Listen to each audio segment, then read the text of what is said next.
Hello everyone, welcome to my channel, and today I'm going to be talking to you a little bit about bone reading. As you can see, I have some sample bones here in this little basket, and before I talk to you about more about these bones and what they are and how they're used, I want to talk to you a little bit about how I obtained and I prepared these bones. These bones here all came from the same chicken, and the way I obtained them was I purchased a whole fryer hen from my local grocery store, and I cooked it and I ate it. And when I was done, I harvested the bones that I wanted to keep from the chicken that you see here, and I prepared these by first boiling them in salted water for about 2 hours. After that, I used a good stiff bristled brush to clean them off and get all the gristle and meat and everything off of it. After boiling it for about 2 hours, that made it a very easy job. After that, I put these bones in a mason jar with some liquid soap detergent and kept it there for a couple days, and I would shake the jar a few times a day. This is to pull the oil and what have you out of the bones. After that, I soaked the bones in penicillin to make them lighter in color, and then after that I put them out on the patio in the sun to dry. They were also sanded down with sandpaper to make them smooth, and finally I shellacked them with a clear varnish to make them shiny, to help preserve them, and this actually makes them a little bit harder. And finally, after that, they were sprinkled with Florida water to spiritually cleanse them. So that's basically how I obtained these bones here. As you can see, I keep them in this basket for storage purposes. And also I want to point out, you're going to see here, 2 of these bones have been cut off. We have a wing bone that's been cut off, and we have a leg bone that's been cut off. And these match the whole leg bone and wing bone that were not cut off. And I'll tell you why I did that in a minute, but first I want to tell you how I did this. As we know, bird bones and chicken bones are mostly hollow, so this was not a difficult thing to do, but I wanted to get a good clean cut when I did that. So the way I did that was I used a very sturdy set of dog nail clippers and cut that, and then it was sanded with the sandpaper. So now let's talk a little bit about the bones and what they mean. Let me spread them out here.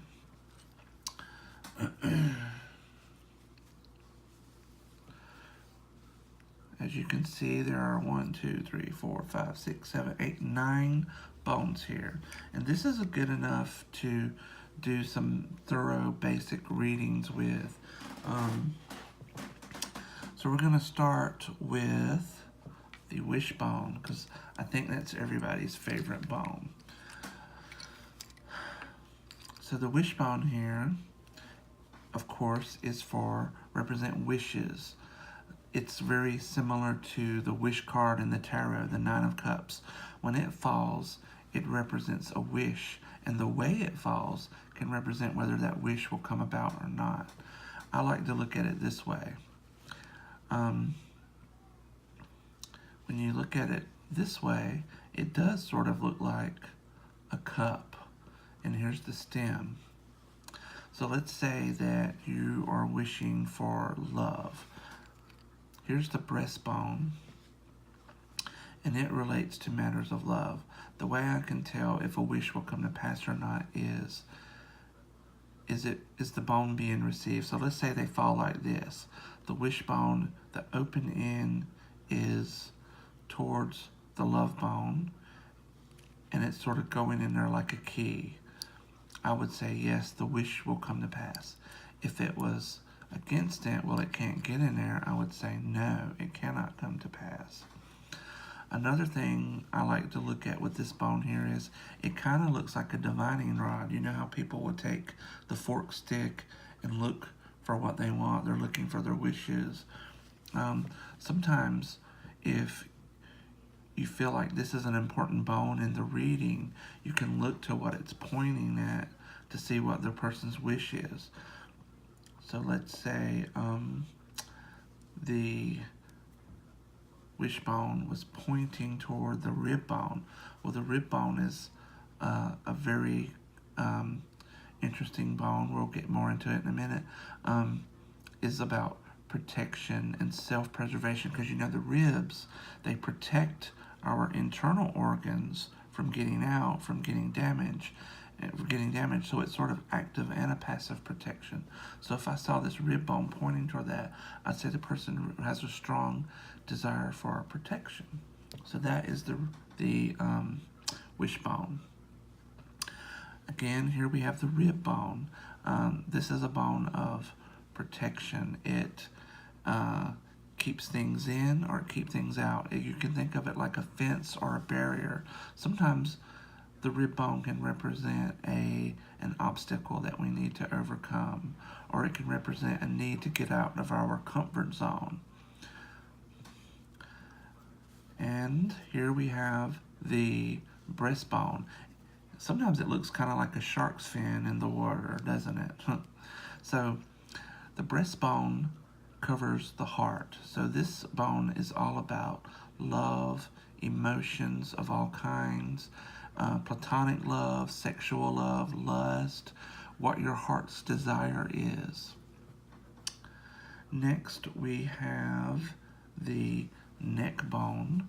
The neck bone is a very interesting bone as well. It is related to money and material matters, things of a tangible nature which have value, what you value. In astrology, we know that Taurus rules the neck, and Taurus is associated with money, material matters, things that hold value, material value, and it's ruled by Venus. And two of our major influences in life are money and love. And I say the neck bone is about influence too, because there's a saying in that movie, My Big Fat Greek Wedding. One character says, the man is the head of the house, but the woman is the neck, and the neck can turn the head in any direction it wants. So in addition to representing money, material things of value, this is a bone of influence. What is your motivation? What is influencing you? Some people associate this with poverty and hunger, which is another form of influence. Next, we have the leg bone, and again, we have one that is whole and one that is broken. So, what do legs do? Legs, we stand on our legs. They give us strength. They give us stability. We use them to walk around. So the whole leg bone is all about getting off on the right foot, getting a good start, having stability, having movement on an issue. While the broken leg bone would represent the opposite of these things, getting off to a bad start, a delay, instability, things of that nature. Sometimes it can represent going around in circles, because when someone has a broken bone, they're not gonna walk straight. So maybe this person isn't walking the straight and narrow path. All right. So next we have the wing bones, and again we have one that is whole and one that is broken. Wings allow birds to fly. So these bones can represent travel by flight. Oh yeah, the leg bones can represent a journey over land, whereas the wing bones can represent a journey by air. Even astral projection. Wings allow the birds to fly. If the wings are strong, this would represent something of an uplifting nature. You're being uplifted. Your condition is improving. If the wing is broken, again, similar to the Um, broken leg, a broken wing would represent an inability to get something off the ground, delays, being grounded, not able to get movement on your issue. And then finally, we have the thigh bone. And the thigh bone represents spirit. And the way that I sort of came to that is, again, in astrology, Sagittarius rules the legs and thighs. And Sagittarius is all about your spiritual growth, dreams, and long journeys, such as the journey through life. And spirits have already journeyed through life and made several journeys through life. So I associate the thigh bone with the element of spirit in a reading. So this would represent your spirit guide, your ancestors. If you have something like a totem, especially if your thigh bone comes from an animal that you associate with. For example, let's say you feel like you have a raccoon totem. If you have a raccoon thigh bone, this could represent your raccoon totem, spirit guide, what have you. But the chicken thigh bone can represent any type of spirit or spiritual guides whatsoever. So that is my introduction to a basic bone reading set. You can read with these bones by themselves, or you can use this as a sort of starter set and build up on this set. For example, you might want to add a coin to represent money. This is actually a Mercury dime, so it can represent the crossroads, and coins are two-sided, so it might represent a decision which needs to be made. Heads up would be a yes, tails up would be a no.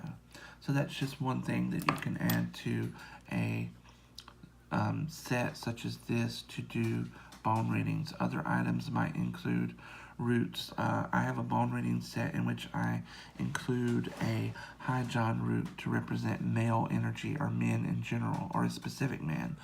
Conversely, I have a Queen Elizabeth root which represents female energy, or it can represent a specific female.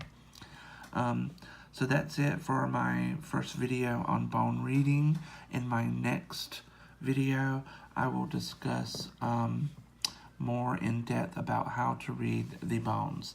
Thank you for tuning in today. If you have any questions, be sure to post them in the comment, and I'll see you next time. Good night, everybody.